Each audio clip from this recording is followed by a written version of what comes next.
Welcome. We're ready to begin, so if you'd like to join us in the Pledge of Allegiance. I pledge allegiance to the flag of the United States of America and to the republic for which it stands, one nation, under God, indivisible, with liberty and justice for all. Thank you. We move to B1, report by the superintendent. Dr. Henson. Thank you, Mrs. Goodburn. I would like to share a little bit of information with you tonight. Not as much as I would normally share. It is summer, if you haven't noticed, and I think you probably have over the last week or so.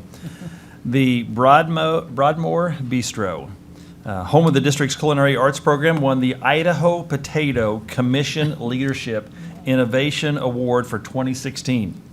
The award will be presented this month at the Center for the Advancement of Food Service Education Conference in Chicago. Our two chefs will be there. And so congratulations to our two chefs, the entire program, for our signature program, the Broadmoor Bistro. And I'll say that again, Idaho Potato Commission Leadership Innovation Award for 2016. Yeah, that's a mouthful. Shawnee Mission students were recognized for their achievement and excellence in musical theater. Lucas Lowry from Shawnee Mission West was named Outstanding Actor in a Lead Role. Shawnee Mission North was presented an award for Outstanding Lighting Design for its production of The Fantastics. So congratulations, as you can see the footage there of these honorees as well. I hate to give you a legislative update.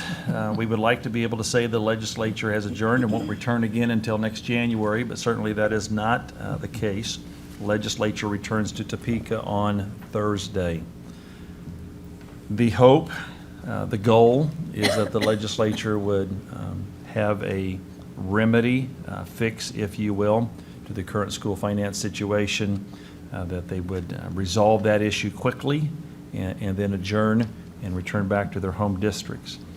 I was in Topeka today for a meeting in relation to what kind of fix would really not only satisfy the court, meet the needs of school districts as much as possible during these difficult fiscal times, but also pass through the legislature and be approved, signed by the governor. So robust conversation today about what that would really look like. So my prediction is in relation to the June fiscal numbers, state revenue numbers, certainly may indicate some things that happen and don't happen. So we'll see what happens on Thursday. I am back in Topeka again on Wednesday. There are 96 hold harmless districts. We are meeting in Topeka on Wednesday to talk about what really meets our needs as well. So unfortunately, there's still a lot of conversation. The week the legislature is going to come back in session, I am not aware of a agreed upon consensus resolution at this point in time. Certainly a lot can change over the next couple of days, but we'll stay engaged with what's going on. Certainly I think our admonishment to the legislature is we need to solve this quickly. We would love to see a clean fiscal bill come out clean without a lot of policy attached to it. Let's solve this issue and really move forward. I will remind you this issue is about tax equalization. This issue before us now is not about additional money for classrooms. It's about tax equalization. The argument, discussion, fight, if you will, in relation to more money for education, that's regarding adequacy. Adequacy will come before the court this next year, and certainly that will be, I think, a far more significant challenge than what we're even dealing with right now. So this is about shifting in relation to tax base, whether your tax support's coming from the state or from the local level. So rambling at this point, we'll see what happens. Again, hopefully we have a resolution in the next couple of days. The legislature can agree upon that, get out of session, and we can have this juncture resolved to move forward. Be happy to answer any questions about the legislature convening or how it might impact us. And I probably should go ahead and say this publicly. I haven't heard any scenario that benefits us. Haven't heard any scenario at all that's beneficial to us. And so that's a prediction, I guess, that we're going to have to make in this process. So anyway, we'll talk more about that a little later when we talk about finance. Thank you, Mrs. Goodman. Okay, D1, open forum. Terry, do we have any blue cards? Okay, we do not have that. All right, so E1, we move to the approval of minutes of the special meeting of May 23rd. So move. Thank you, Second. Dr. Denny. Thank you, Ms. Bisfield. Is there any discussion? All those in favor, please say aye. Aye. All those opposed? Motion carries 5-0. Okay, approval, E2 is the regular meeting, approval of minutes of the regular meeting of May 23rd, 2016. So moved. Thank Second. you, Ms. Seela. Thank you, Dr. Denny. Any discussion? All those in favor, please say aye. Aye. All those opposed? Motion carries 5-0. E3, this approval of the minutes of the special meeting of June 2nd, 2016. So moved. Thank you, Ms. Bisfield. A second. Thank you, Mr. Stratton. Any discussion? All those in favor, please say aye. Aye. All those opposed? Motion carries 5-0. And E4, approval of the minutes of the special meeting of June 13th. So move. Second. Thank you. Dr. Denny, thank you, Ms. Seela. Any discussion? All those in favor, please say aye. Aye. Motion carries 5-0. Okay, we move to the F1, which is the adoption of the agenda for tonight's meeting. Move Move. adoption. Thank you, Dr. Denny. Second. Oh, thank you, Ms. Bisfield. Any discussion? All those in favor, please say aye. Aye. All those opposed? Motion carries 5-0. We move to G1, approval of routine business by consent. So moved. Thank you, Ms. Seela. Second. Thank you, Mr. Stratton. Is there any discussion? All those in favor, please say aye. Aye. All those opposed? Motion carries 5-0. That moves us down through the consent agenda, all the way to, I believe, Q1. Dr. Hinson. Thank you, Mrs. Goodburn. Q1, in relation to our contract with First Student Transportation. And so you can see before you tonight that our total price on the proposal for you is $10,500,000, or 14-15 contract. First Student, $9.7 million. This is an increase. Chris Coyle is with us tonight, and Chris is going to address some of the issues that we've had in relation to having drivers and some of the challenges that exist there. So Chris, thanks for being here tonight. Appreciate it, We Dr. it very Hanson. much. Good evening, Madam President, members of the board, obviously Dr. Hinson. Appreciate this opportunity to talk to you a little bit about what's happened previously. I am Chris Coyle. I'm the area general manager that handles your transportation as well as other locations. You're definitely aware that we struggled last year during the 2015 school year. My purpose tonight is to address those issues as well as provide you a roadmap going forward. Number one, I take full responsibility for the service issues that exhibited last year. We did not meet the district's, your patrons, or our expectations. As I reflected on last year, it was very easy to see our biggest issue, and that was the driver shortages. The reasons for the driver shortages range from the nationwide shortage of commercial driver licensed holders to the Johnson County's nearly rock-bottom unemployment rate. Last school year, our answer to addressing those shortages was to institute driver bonuses as well as to provide out-of-town drivers to assist. These solutions helped ease some of the impact, however, it was not enough. The only area that we did not address last school year was our starting hourly rate. That rate was on an average $2 an hour less than other area school districts as well as contract school bus operations. We knew that it was not in our best place that we could retain and recruit good talent. Therefore, we made the tough decision to propose a rate renegotiation to the district. At the current rates and volumes, we lost over $900,000 in revenue. The rate increase will allow us to address the starting hourly wage gap. Along with our labor partner, we have successfully negotiated a $2.50 increase to our starting hourly wage rate. So the new rate for this next school year is $16.50. Where that puts us is we feel that we're confident in competing with other sources out there. It'll allow us to recruit, train, and hire enough quality people that are out there. As an added layer of security, we will continue to keep in place the successful employee referral bonus program through this summer and the fall. Additionally, we have leveraged our resources to advertise on various mediums throughout the KC metro area that include radio, billboards, and live events. This increase in our visibility will help us spread out our message in order to attract candidates to the location. While visibility is important to get the candidates into our talent pool, it's also important to be a visible partner with the district.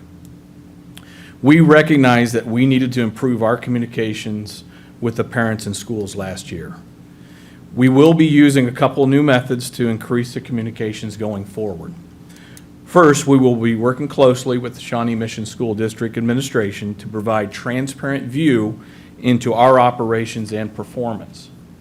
It is imperative that we have a valued interaction that continually nurtures this relationship. Equally important is the effective and prompt communications with our parents. Last year, we struggled to communicate effectively with our parents. This communication breakdown provided motivation to find a solution that improves our efficiency as well as provides quality, time-sensitive information to the parents and schools. Our solution is the launching of TextCaster. TextCaster is a 100% voluntary and secure platform to share information with parents and schools. Parents will be given a hyperlink to sign up for this free service. Parents can be added to various groups and receive information. For example, a parent may sign up for Indian Hills Route 113 updates. In doing so, the parent will receive any route update information in the form of a text and/or email. While this is not an automatic process because our staff initiates an update through a web-based program, it is being used effectively at our sister location that handles the Olathe School District contract. In closing, we stand committed to making sure that the 2016 school year is successful. I can assure you that our relationship with Shawnee Mission School District has top visibility and is our Central Region's top priority. We value our partnership and want to continue for many, many years to come. Thank you. Thanks, Chris. Anyone have any questions? Or want to make any comments? I just am curious as far as the TextCaster. Can parents call or text on that, or is it just you sending? Right. What you'll do information is out? they'll sign up for it, and then we'll push information out to them. Okay. Where we struggled last year is when we get late buses, Yeah. you got to call 50 people. Well, you only have 2 or 3 people in there because of the shortages. We needed to find something that was efficient as well as gets the information out. And most of your school districts have that type of platform that pushes out anyway. On our side, we don't. So we went ahead and made the conscious decision to go ahead and get that program. Thank you. Thank you. Thank you. As a result of the 3 items, one, you can see they're increasing the hourly rate by $2.50 per hour. We think that's very beneficial. Chris talked about the transparent review, the TextCaster, that communication module will be extremely beneficial as well. So through multiple meetings, we're recommending tonight the contract addendum with First Student, $10,500,000. So move. Thank you, Dr. Denny. Thank you, Ms. Sela. Any further discussion? All those in favor, please say aye. Aye. All those opposed? Motion carries 5-0. Okay, we have R1, consideration of appeal of student suspension E16-4. Dr. Denny. I move that the Board of Education recess to executive session in order to discuss matters relating to actions adversely or favorably affecting a student. The meeting will reconvene at, 8:25? At 7. No. 7:25. And How about 7:30? 7:30. We'll reconvene at 7:30, and then we will continue our meeting at that point. Second. Thank you, Ms. Bisfield. All those in favor, please say aye. Aye. All those opposed? Okay, motion carries 5-0. We will be back at 7:30.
is on my screen and I can't get out of it.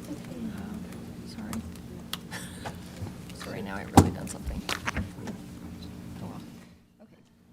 All right, sorry about that. Let's see, R1. I would move to uphold the expulsion committee's recommendation. Thank you, Ms. Second. Seela. Thank you, Ms. Bisfield. All those in favor, please say aye. Aye. All those opposed? Motion carries 5-0. Okay, we're on to S1, Budget Workshop. Mr. Knapp, thank you for being here tonight. Allison as well. We appreciate the information. Mr. Knapp will go through the PowerPoint presentation for you tonight. At the end of that, it will explain or remind you of the time frame. And so you're going to see budget information and proposals over the next couple of months through August. We want to present some information to you tonight on the ever-changing fiscal picture. A lot could change over the next week, but this is as we know it now. So thanks, Russ. Well, yes, good evening. Yes, ever-changing, but we were able to make a budget and present it to you. It is out on our website at smsd.org, and you go to the Budget and Finance, and you'll see our documents out there. I hope I didn't crash the site after giving that information out, but we'll see. As you know, we have about 37 funds we're going to talk about tonight, and we always put them into these 5 groups just to refresh your memory. The most we'll talk about is going to be the supported funds. And the supported funds are the ones that pay our operating funds. So that's our salary and benefits, utilities, transportation, et cetera. That's the general fund and the supplemental general fund. We show you this slide just to give you an idea how much we get in state aid. So we get about 71% in state aid and 28% in local taxes. The local taxes is your LOB. And if you recall, 2 years ago, they changed the statute that said, told the county treasurers to take the 20 mills that is levied in the general fund, send it to the state, and then we get it back as general state aid. So that number jumped quite a bit to 71%. Used to be about the state, about and the state 60, would have been, 40, yeah. 60 being local, 40 state. Yeah.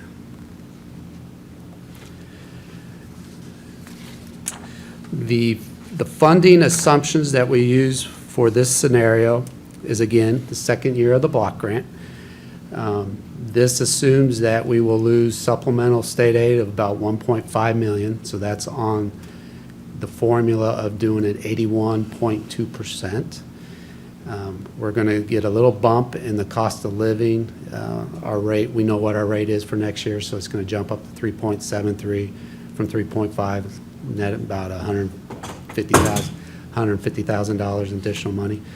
Special ed is still being funded at the same funding mechanism as in the past. They're estimating a small decrease of $250 per teacher. That's just to build the budget, and they usually don't finalize that number until this time of each fiscal year. So this particular year, they started out at $2,750. We ended up being $27,955 because it's just a big pot of money at the state, and they divvy it all out at the reconciliation they do in June after everybody turns in their all their claims. LOB remains at the 14-15 level since we're in our second year of our block grant. So this slide just shows you the 2 years that we've been on the block grant. So the mechanism to fund the general fund is still the same, so we know what that is. We just hope we hope the state continues to fund it as they have promised. That'll is yet to be seen as we move forward into next year, and hopefully at the end of this week we know a little bit better picture of that. So as you can see, the block grant funding will net us about $161,000 more dollars, just a tiny little increase. I added this slide. As confusing as it looks, my goal was to try to simplify what I think might happen on Thursday. I was going to do a let's make a deal slide from the game show, and you pick what door you want, but I chickened out. So option one, House Bill 2655, is state law right now, okay? That's what was passed during the veto session. So that was, the method they used to calculate the supplemental state aid was on the capital outlay formula. So a lot of districts dropped off, including us. So we would have got no state aid. They were doing a hold harmless, but they were putting that in the general fund. If they were putting it in the general fund, we would have got additional state, or we would have got additional spending authority in the general fund of $3 million. That would have helped us out immensely. We would have had to backfill the LOB levy. So we would have had to increase the levy about 0.9, almost 1 mil, to recoup what we would have lost in the LOB state aid. And we would have still maintained our spending authority of 59.8 million. Okay? So option 2, 3, and 4 is our guess of what might come out of Thursday, and it's just a guess. As you can tell, the LOB spending authority does not change. We will maintain 59.8 million no matter what happens, and that's true for all districts. So what they're contemplating is what Dr. Henson said earlier. It's just, we're just taking a pot of money that we're going to get from state, and it reduces your taxes, or vice versa. It's not increasing anybody's spending authority. It's just shifting the money. So on option 2 would probably be the best scenario for us. Again, they would calculate it based on the old formula of 81.2%. We would get state aid of 1.57 million. If they do a hold harmless and put it in the general fund, it would create additional spending authority of about $1.47 million. We would have to backfill the LOB, so that'd be about $500,000 to recoup the 1.47 million that we lost. This scenario is probably least likely, but it would be the most helpful for us. Option 3 is doing the hold harmless, but putting it in the LOB. So if you were to put it in the LOB, it pretty much holds as harmless, what its intent is. So we would have no impact on the LOB levy. We would get no additional spending authority. And that's probably least likely as well, because they would have to come up with additional money for the hold harmless. Because right now they're looking at about $38 million in additional appropriation just to fund the 81.2%, and then another additional maybe 11 to 12 million to do the hold harmless.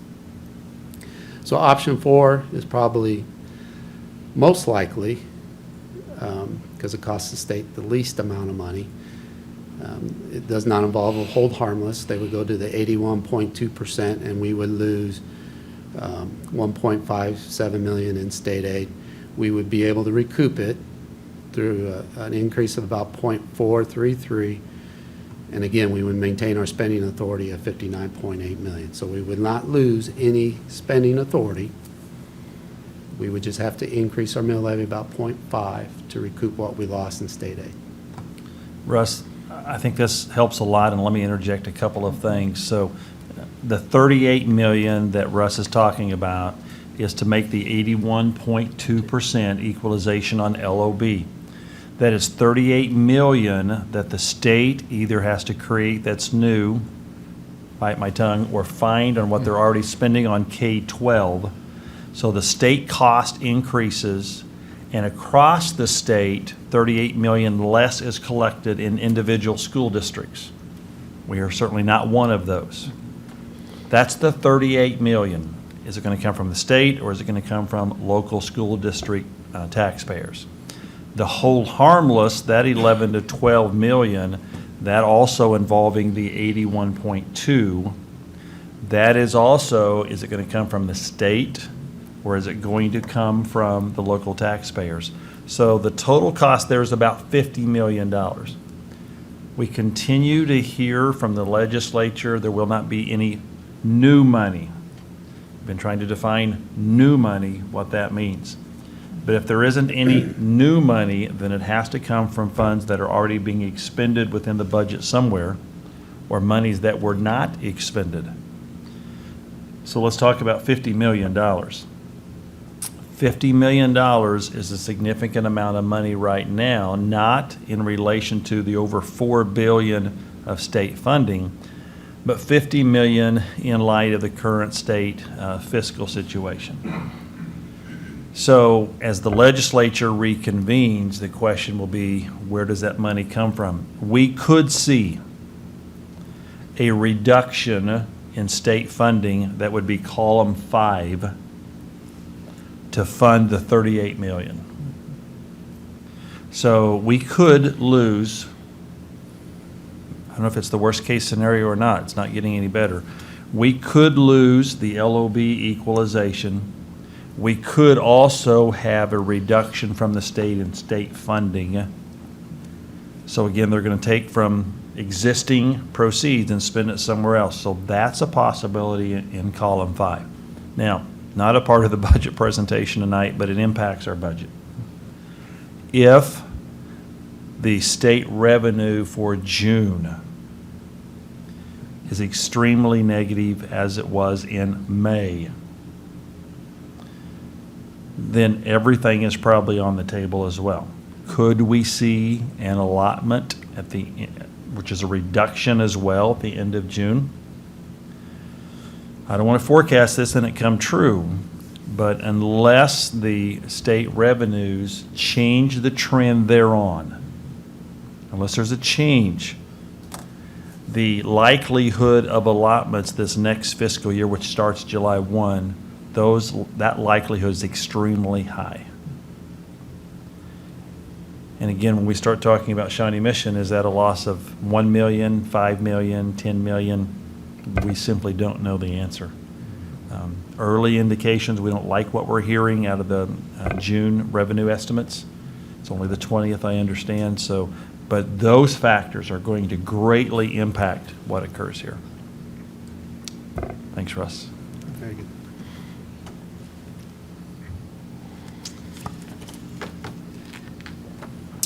So our estimated funding for 16-17 in the operating funds is approximately $214.7 million.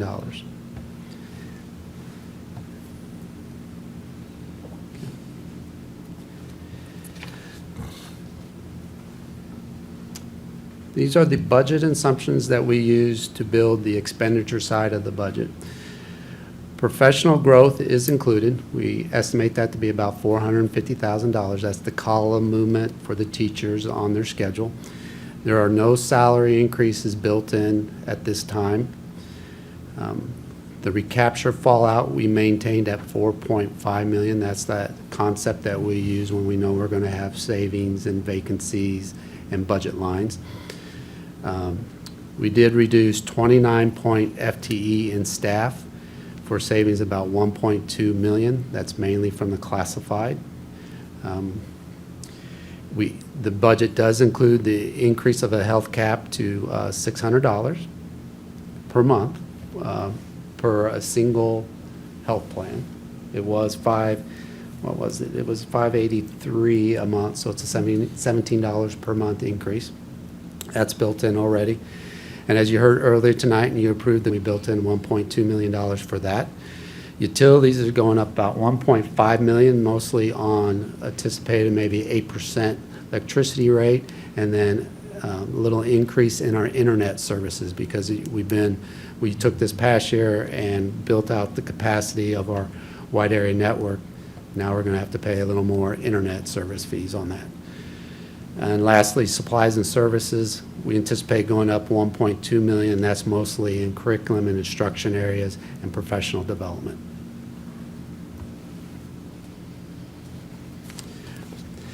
So this is kind of the pie chart we have shown year after year. It just kind of breaks down the large classifications that our operating funds fall into. 84.8% of salary and benefits are spent on salary and benefits, about $183.4 million.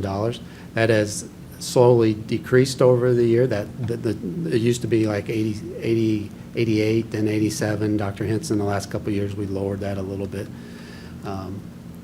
So it's not as big as piece of the pie.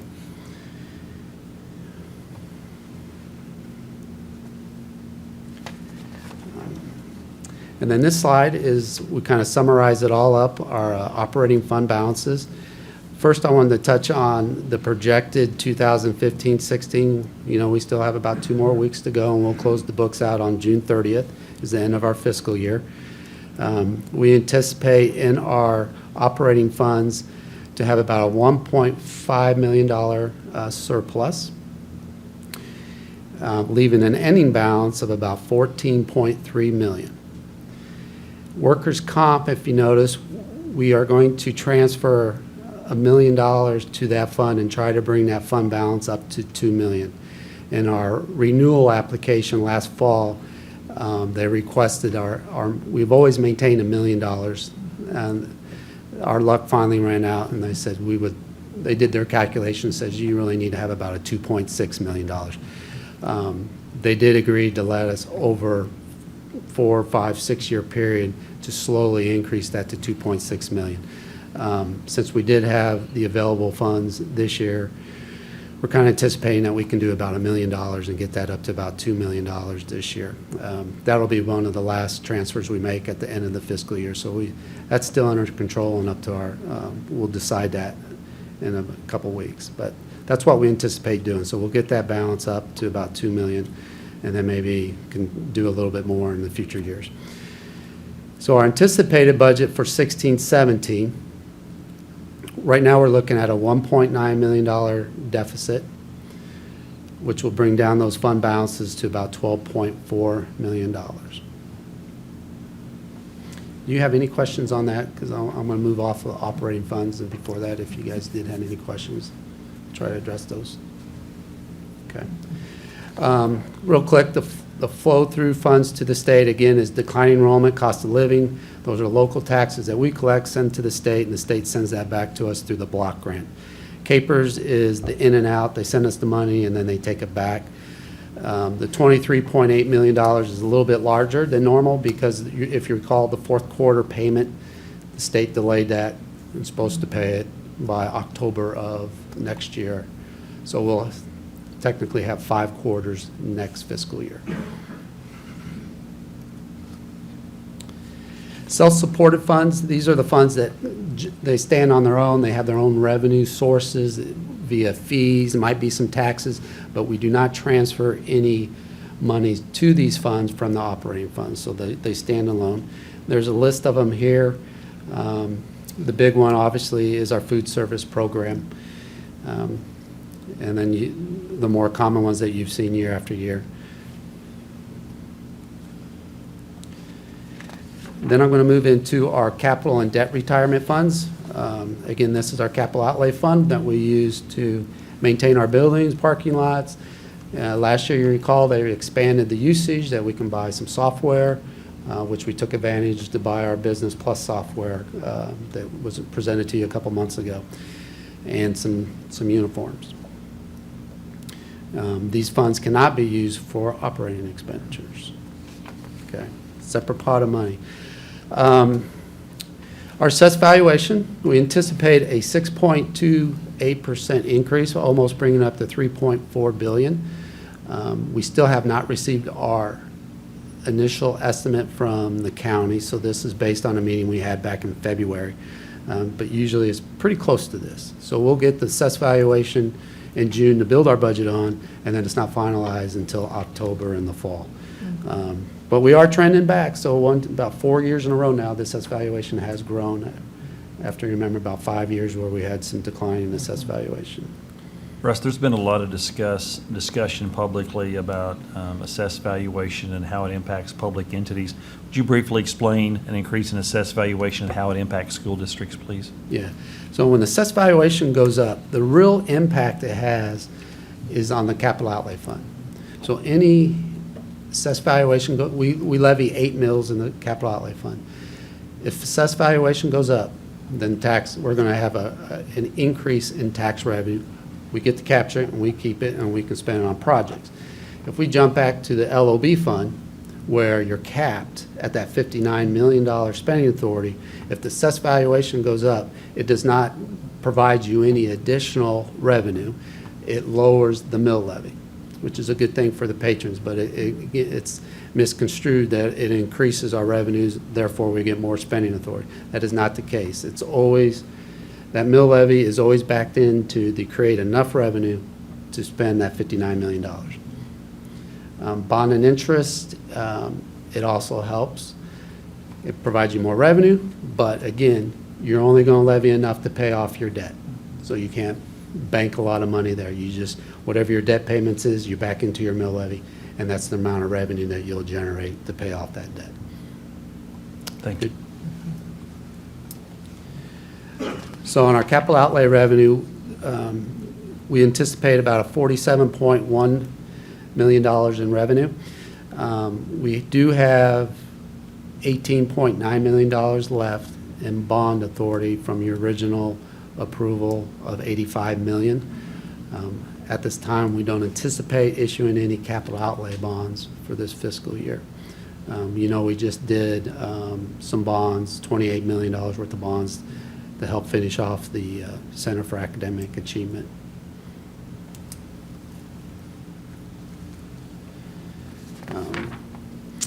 So again, we'll show, when we present the budget, we'll present it at $47.1 million. We won't spend all that. That is just to give us our budget authority. We have to publish in the newspaper and establish what our budget authority is.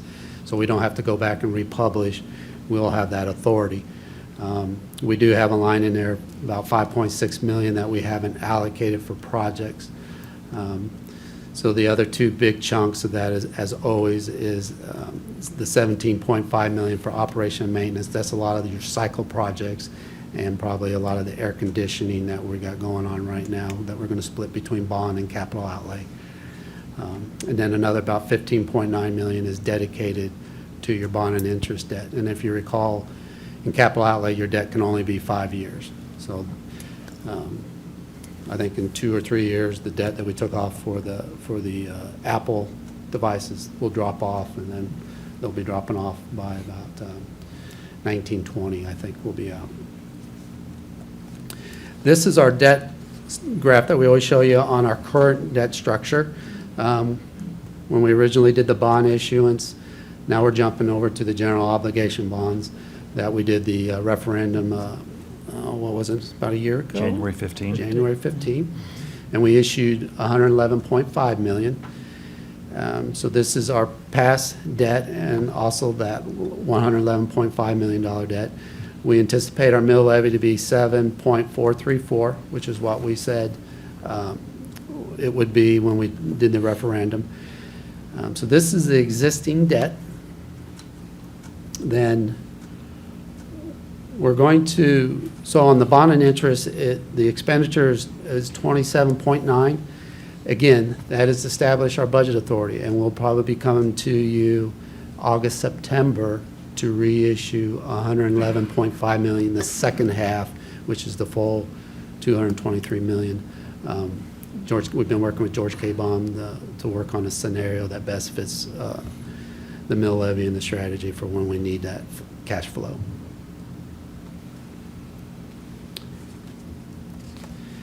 Federal dollars, right now, most of them we have not have any preliminary allocations except for Title I. And believe it or not, it's going to, the preliminary allocation has it going up $1 million or almost 30% increase. They will change it a little bit, but I imagine it will, hopefully it doesn't drop off too much. But the other ones we won't know for a little while, so all these are just flat numbers. The other big one there is, of course, Title 6B, which is our SPED services. And then just kind of, after going through all those funds, the impact on the mill levy, we anticipate right now being 54.533, which is a small increase of 0.88%. That will equate to maybe about $11 annual increase for a taxpayer of a $200,000 home. So not too bad, but again, this is all preliminary numbers. We need to get our assessed valuation on what our final balances are, so we'll see how that turns out.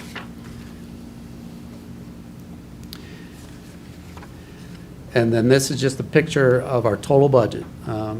What we projected to spend in the current year is $356.4 million. Our anticipated budget is 356.3, so pretty flat, but you can see there's some swings in the individual groupings. Most of those are just due to one-type items, like the federal funds, again, is the Title I increase. The flow-through funds to the state was that Capers having the fifth 5-quarter payments in 1 year. That's about it. Oh, yeah. Russ, would you explain to the Yes. board why that happened, please? Say that, which one? Would you explain to the board why that happened? The- Five quarter payments in 1 year? Yeah. What Capers does is they give school districts 4 quarterly payments. So each quarter we get our share is wired to us, and then they wire it back. So for the fourth quarter, that requires them to wire the money to us, wires it back, and it goes to Capers. Well, they didn't have that money, so they did not wire that. They sat on that to help their cash balances for year end. And then they made an agreement, I think it was like they're going to pay back interest if they don't have it paid back by October 1st. And so it's scheduled right now to have 5 quarterly payments in fiscal year 16-17. So when we talk about the current state budget situation, the delaying of payment to Capers to have enough fund balances, that's a significant issue. And if you recall, our last general state aid payment that we get in June, for many years, they have split that. We get a percent of that the last week of June, and then the rest of it the first week of July. And they've always told us to book it in June. So I don't know. It'd be scary if we get that payment in July, but I would, from what I'm hearing right now, that payment is also going to be delayed this June. it could be delayed.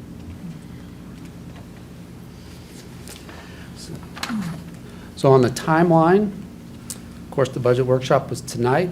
We'll come back to you on July 25th with the, hopefully, the final budget that will go published in the newspaper.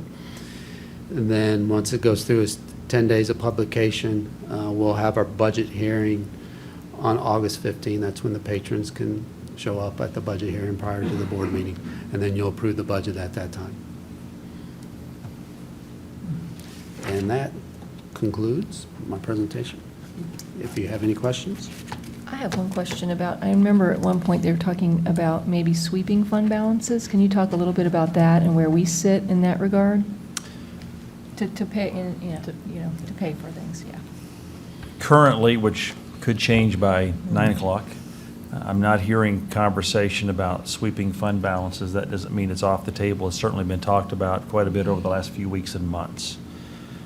We are, and I'm going to give you 2 different percentages. So overall, we're at about a 13% fund balance. However, in that number, the state includes our fund balances for workers' comp. So we're self-insured for workers' comp. And so that number has to increase. So they would be, the state of Kansas determines when we fill our application out to be self-funded for workers' comp, they tell us our fund balances, or what they should be, the goal. We have to work toward those. So that amount of money is not money that we really have access to. It's fund balance because we're self-insured for workers' comp, but it's included in the 13%. So really, we're at about 11% fund balance. That's where we are as a school district. And the range across the state is dramatic in relation to fund balances. But 11% is what we could really access in relation to fund balances.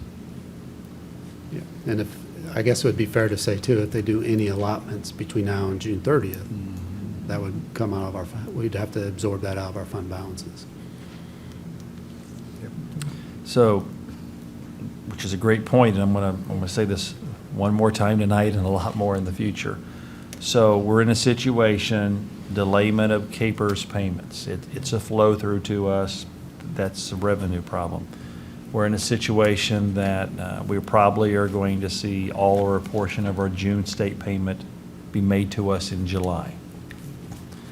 So we have to have fund balances in order to survive those issues. The possibility for allotments between now and June 30, the likelihood of allotments in the 16-17 fiscal year. There's only one way you survive, and that's through fund balances. So the conversation about should school districts have fund balances, the answer is absolutely yes. Especially in the current situation in which we operate. If the state can't make a payment to us, what do we do that month? We have to have fund balances in order to operate. On that note, we have prepared ourselves for what we're experiencing currently. We've been preparing the last several years for what we hoped would not happen. It is happening. We prepared our budget to the best case scenario that we can prepare in order to deal effectively with what's going on currently. And so you see the timeline that's before you tonight. So we'll know a lot more information, I hope, in the next few days to a week, and certainly the impact going forward. So this is what will come back to you over the next 2 months. Thanks, Russ. questions? Thank you. Brad, did you have something? I do, with the June 30 date that's thrown around so much in this legal challenge. Do we have vendors or other entities coming to us with concerns? We're signing a lot of contracts and getting ready to provide services starting July 1. Just curious, with all the media that's taking place around this June 30 and potential closing, how does that ripple effect go out in the community? We've had some questions from vendors and others. I think the majority of questions are from the really large contractors. I mean, we have a lot of campuses under construction right now, so people are trying to understand what's that really mean. The Kansas State Department of Education has taken a position that we would concur with, that if we've encumbered any expenditures, then legally those would be allowed still to be made, and that we would be allowed to make those federally controlled, monitored, regulated, which would be bond payments as well. Probably the largest group we've heard from recently is in relation to our employees and their health insurance. That continues to be, probably the largest volume of questions in relation to health insurance. So I want to make it, very, very clear, we have the Affordable Health Care Act. So as an employer, we either provide health insurance to our employees or we pay a very substantial penalty. And that is our obligation and commitment, not only to the federal requirement, but it's our obligation and commitment to our employees. And so we have budgeted as well to continue, irregardless of what might happen in Topeka, we will continue to make our health insurance payments to our employees as we go forward. So the severability of something a state, if it happens, something a state court would do, they can't sever our federal obligations. So now I'm getting into a really long answer, but the majority of questions have really come from employees in relation to health insurance. Our commitment is to our employees, and those health insurance payments are going to continue regardless of what happens in Topeka. Thank you. We will move into board comments. T1, anybody else have anything? Craig? Nope. Okay, Dr. Denny? I move that the Board of Education recess into executive session in order to consult with our attorney on matters deemed privileged in the attorney-client relationship and discuss matters relating to the acquisition of real property. How much time do you need, Dr. Henson? 30 minutes, please, sir. We will reconvene at 8:30, and no further business will be conducted. Second. Thank you, Ms. Seela. All those in favor, please say aye. Aye. All those opposed? Motion carries 5-0. Thank you for attending tonight, everyone. We are done.